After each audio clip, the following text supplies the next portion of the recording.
ఎందుకు జహీరాబాద్ ని సెలెక్ట్ చేసుకున్నారు అంటే నిమ్స్ ప్రాజెక్ట్ కోసము ఏ ఇండస్ట్రీ పెట్టాలన్నా వాళ్ళు తయారు చేసిన గూడ్స్ అనేది మొత్తం నేషన్ వైడ్ గానీ ఇంటర్నేషనల్ లెవెల్లో ఎక్స్పోర్ట్ చేయాలి అంటే రోడ్, సీవే, ఎయిర్వే అన్ని కరెక్ట్ గా ఉండాలి. అండ్ అన్నిటికన్నా ముఖ్యంగా కరెంట్.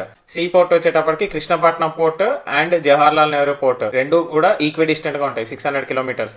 ఎయిర్పోర్ట్ వచ్చేటప్పటికి మనకి రాజీవ్ గాంధీ హైదరాబాద్ ఇంటర్నేషనల్ ఎయిర్పోర్ట్ ఉంది కదా, అండ్ అది కాకుండా బీదర్ ఎయిర్పోర్ట్ ఎయిర్ ఫోర్స్ కింద ఉంది ఇప్పుడు 17 కిలోమీటర్స్ లో అది ఉందన్నమాట. రైల్వే స్టేషన్ వచ్చేటప్పటికి పక్కనే జహీరాబాద్ రైల్వే స్టేషన్ ఉంది. సో ఏదైనా కార్లు గానీ ఏమైనా తయారైతే అక్కడ నుంచి ఎక్స్పోర్ట్ చేస్తారు. పవర్ స్టేషన్ వచ్చేసి మనకి శంకర్పల్లి అండ్ సదాశివపేట దగ్గర నుంచి సబ్ స్టేషన్స్ ఉన్నాయి. అక్కడ నుంచి కంటిన్యూస్ ట్రాన్స్మిషన్ ఆఫ్ పవర్ ఉంటుంది. జైరాబాద్ నిమ్స్ ప్రాజెక్ట్ లో 3 పార్ట్స్ గా డివైడ్ చేశారు వాళ్ళు.